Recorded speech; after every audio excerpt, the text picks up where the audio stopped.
Hello everyone, for Telesur, I'm Cody Weddle in Caracas, Venezuela. To begin today, we go to Argentina. That's where Argentina's elected president, Mauricio Macri, has outlined a series of measures that he would implement when he takes office. Now, Macri held his first press conference after winning Sunday's elections. The former mayor of Buenos Aires says he will crack down on corruption. He also criticized the current government for losing the trust of the people.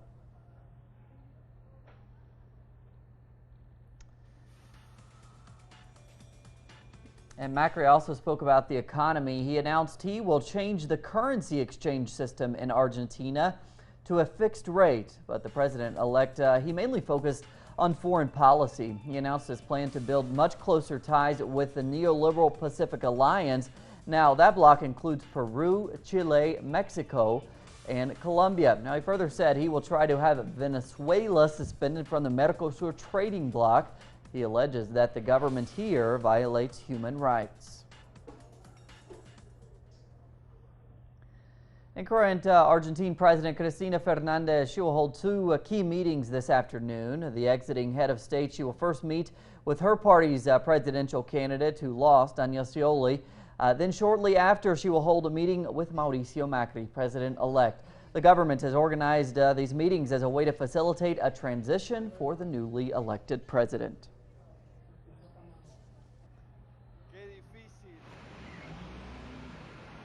Meanwhile, the daily Argentinian newspaper La Nación has sparked some outrage after Monday had published a controversial editorial. Now, the text entitled "No More Revenge" called upon Macri to drop charges against former military men linked to Argentina's last military dictatorship. Much of the newspaper's staff joined together in rejecting that editorial.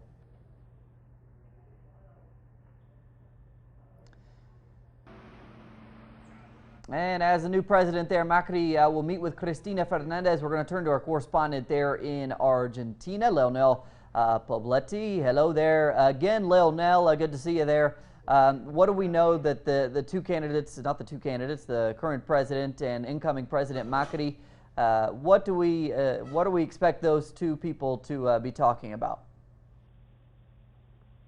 Cody, that's right. There's lots happening here, as you would expect, in the Argentine national capital today, this evening. At 7 p.m. local time, Mauricio Macri, president-elect of Argentina, will be meeting with Cristina Fernandez at the presidential residence, which is located in the northern suburb of Olivos, just a 20-minute drive out from downtown Buenos Aires, where they will talk about aspects that has to do with the transition. 16 days left until Mauricio Macri is inaugurated. Now, President-elect Macri spoke with a local Buenos Aires radio station earlier this morning in relation to his meeting with President Cristina Fernandez this evening, where he said that he expects a short meeting with Cristina, and he also said that he expects it to be of a friendly nature, where he expects to talk about several aspects regarding the presidency. He also then said that he wants to know the truth regarding some vital statistics that have to do with the Argentine state. That's where he stopped being a little bit. Leo, can you hear me? Leo? Yes, I can. Okay, we lost your audio there. I don't know where you were. Let's talk about, we heard most of you there. Let's talk about that editorial quickly, Leo, by La Nación, sparking plenty of outrage there. Has the paper responded there to the criticism? The La Nación is Argentina's broadsheet. It's one of the oldest broadsheet newspaper here in Buenos Aires. The far right on the political spectrum, and yes, it has outraged many here in Argentina because this editorial was published in this Monday's edition of the La Nación. It must be said only a few hours after we all found out the result of the runoff election and that Macri was elected into the presidency. Now, I've been speaking to many journalists and many experts in things related to the media this morning, and they all say that this editorial was written before the result was even known, and it is a way of basically drawing a line in the sand to the incoming government, the incoming Mauricio Macri government, only a few hours again after the election of the result of the election was known. Now, this is not the first time that La Nación has done this. It is quite accustomed to laying down the rules to new governments, recently elected governments. It did it before, back in 2003. Many people here know of an editorial that predicted that Nestor Kirchner's government back then would only last a year if it didn't respect the guidelines set by La Nación newspaper. He obviously didn't settle down to those guidelines, and he obviously survived a full term in government. And now what they're trying to do is, well, basically they're taking advantage of the uphill battle that the Macri government has in front of it.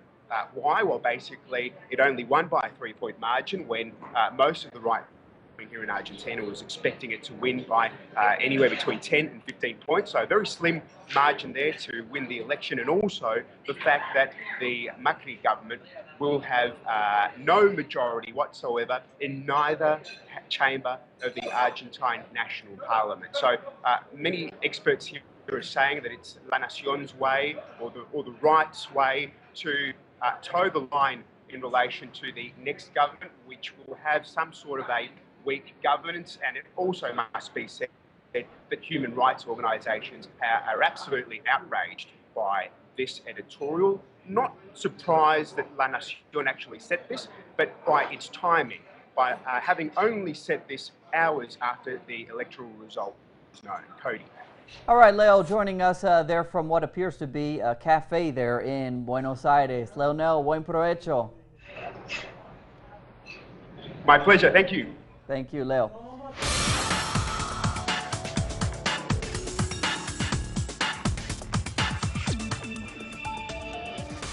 Ahead of parliamentary elections in Venezuela, the political opposition here has refused to sign an agreement proposed by UNASUR. The document calls upon every political party here to respect the results issued by the National Electoral Council. Now, the regional body, which gathers all South American nations, it's in a group of experts to ensure transparency ahead and during the polls in the country. The opposition's rejection of the proposal has raised fears that the political bloc will not recognize the final result and could instead result to violence. And for more now on that story, we turn to our correspondent here in Caracas, Isabel Fimbo. Isabel. The Venezuelan opposition have already refused to sign an agreement proposed by the government to recognize the results of the election. Now, they've rejected one by UNASUR, who are here in Venezuela on a monitoring mission for the election. Now, this is a fairly routine strategy for the opposition, who election after election have claimed that some kind of electoral fraud has taken place without producing any kind of proof. Now, what this means is if the government wins a majority, the opposition will not recognise the result as a fair result. And in the past, this has meant that the opposition supporters have taken to the street in protest. Isabel Fimbo, Telesur in Caracas. Health workers in Peru continue an indefinite strike that they launched last week. The workers gathered and tried to reach the Peruvian parliament where the 2016 budget was being voted, but police clashed with the demonstrators and blocked their advance there, as we're seeing there. The workers are demanding better working equipment and higher wages. They are also denouncing significant budget cuts in the government's budget bill.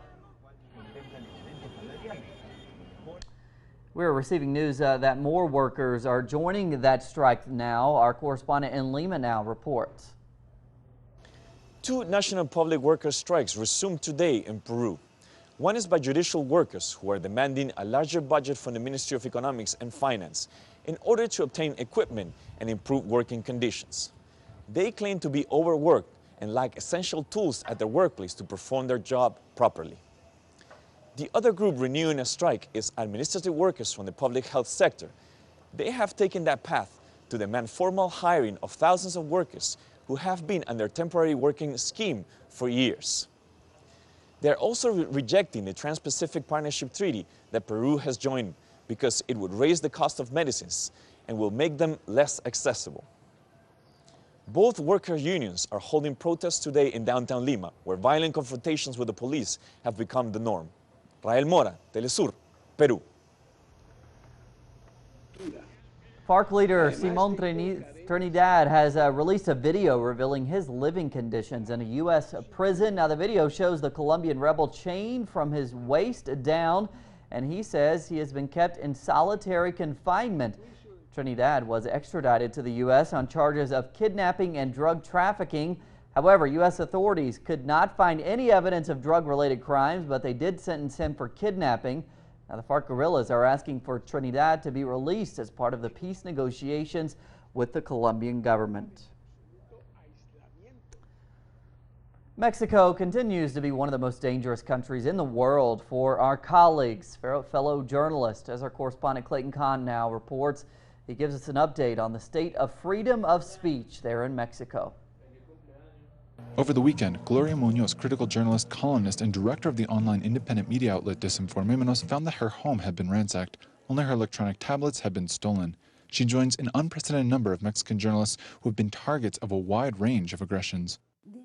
Tell me at least one case of an assaulted, threatened, murdered, or disappeared journalist that has been solved through the state. There's not one. Desinformémonos, too, had been the target of a massive cyber attack last weekend, losing archives and suffering a series of server crashes. Confronting the reality of 89% impunity rate, especially of the more than 100 murders of journalists and 22 disappearing since the year 2000, the Desinformémonos team says the profession cannot confide in the state in providing a solution, but rather build stronger ties with the public. A journalist cannot be disconnected from society. It is not a question of being elite. We journalists think that when something happens to us, it is something special. And so we disconnect from society, and we defend ourselves only amid the profession, nothing else. And I think this defense must go beyond the profession. It must be connected with civil society in general. Meanwhile, according to another investigative journalist who's had to leave Mexico due to numerous threats on her life and family, the state of a free press in Mexico is in the crosshairs amid a generalized context of insecurity, organized crime, violence, and political corruption. In Mexico, it is clear that no one can speak of freedom of expression when the journalists who publish, perform their journalistic duty to society, have to pay a high price to do so.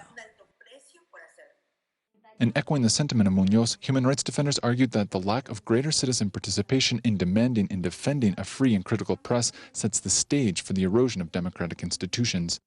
We are accepting being second-class citizens with a third-class right to access information. And not just that, our fundamental and collective rights are being violated as a society and the opportunity to have a democratic state. While various government initiatives and measures have been taken to defend the rights and safety of media makers, especially the so-called Mechanism to Defend Journalists and Human Rights Defenders, which currently has 470 beneficiaries, rights defenders denounce that these laws and their benefits only exist on paper. Clayton Kahn, Telesur, Mexico City. Dramatic developments in the Middle East as Turkey says it is down to a Russian warplane close to the Syrian border. Now, why is this so serious and what does it mean for the international community? We'll try to answer those questions when we come back.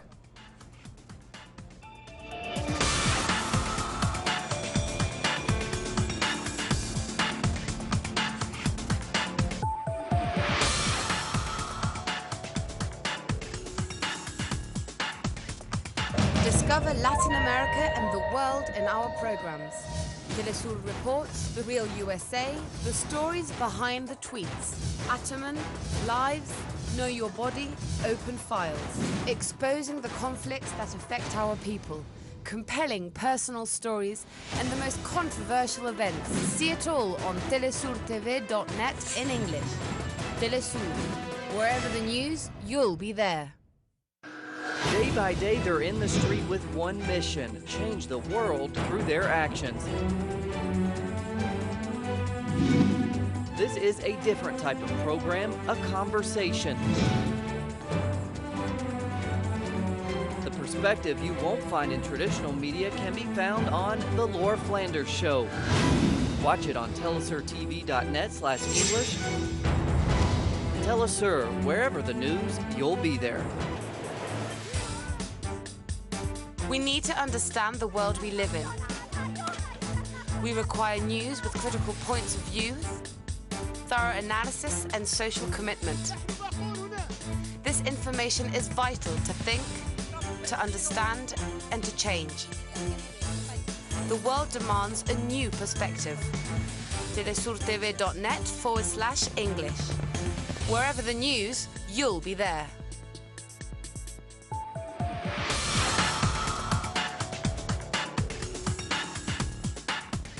The Russian President Vladimir Putin has reacted furiously to a shooting down of a Russian military aircraft by Turkey on its border with Syria. Now, the crew of 2 were forced to eject from that plane before it crashed in the province of Latakia. Now, according to the latest reports, Syrian rebel forces shot and killed both men as they were parachuting to the ground. Now, NATO, of which Turkey is a member, has called an extraordinary meeting to discuss this incident. Today's loss for us was the stab in the back from terrorist accomplices. I can't qualify this in any other way. Our jet was shot down over the territory of Syria by the air-to-air missile from a Turkish jet F-16. It fell on the territory of Syria, 4 kilometers from the Turkish border. In order to prevent a Paris-style attack in Australia, the country's prime minister there, he's called for greater intelligence sharing in Southeast Asia. Now, he also says the country's emergency services should be preparing for a similar attack.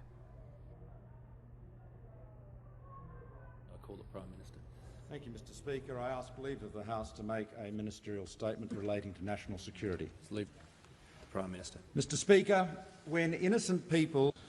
From an Australian perspective, we see a real risk that terrorist groups in the region might be inspired by attacks such as we have seen in Ankara, Beirut, Bamako and Paris. And we are very mindful of the fact, or NTAC, that sits within ASIO. I've also asked that our law enforcement agencies test their responses to a mass casualty attack. Meanwhile, French authorities have found what they believe is the mobile phone of one of the Paris attackers and an explosive belt in a rubbish bin south of Paris. Now, the belt contained explosives and shrapnel similar to the ones used during the attacks. The phone could be key to finding Abdesalam Salah, one of the attackers that managed to escape and still remains at large. In the U.S. now, shots rang out at in Minneapolis, Minnesota during a public protest there. 5 people were injured during that shooting. The author of the shootings or the motive, it still remains unknown. Police are searching. Now, the protesters are demanding that the local police department, the people who were protesting there, that they release footage of an alleged confrontation between Jamar Clark and an officer. Witnesses claim the man was handcuffed before the policeman killed.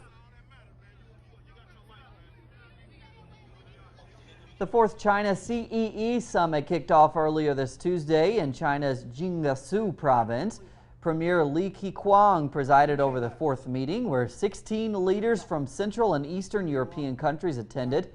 Now, the summit will last for 2 days, and where the Premier and CEE leaders are expected to discuss how to promote common development and cooperation. During his speech, Li stressed the importance of China's role in maintaining international stability and fighting against terrorism. 300 volunteers continue their search for bodies in Myanmar after a landslide buried a group of houses near a jade mine in the country's northern Kachini state. Over 100 people were killed, while officials said it was still unclear how many people were living in that area at the time of the incident. The newly elected NLD has made no official comment on the disaster.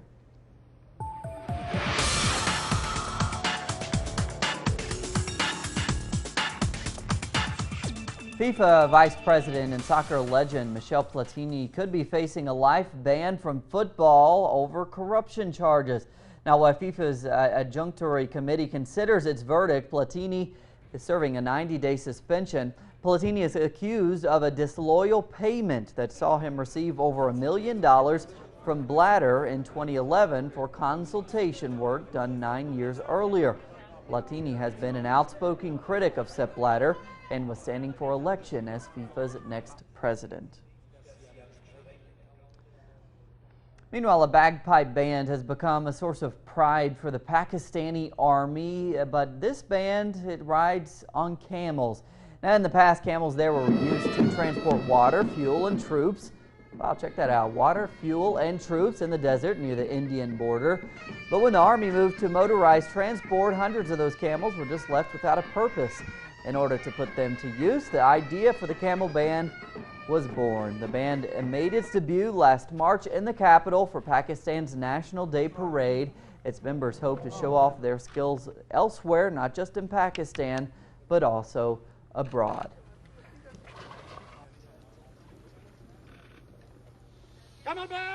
And on Saturday, sci-fi fans, travelers, and just some curious onlookers gathered in Osaka to take in a rail service's stunning Star Wars themed carriages to promote the release of the sci-fi saga's newest release, Star Wars: The Force Awakens. The entire 6-car train was decoratively wrapped with pictures of Star Wars characters, as you see there. Inside the train, there were also some Star Wars themed spaces and realistic models of Star Wars movie characters.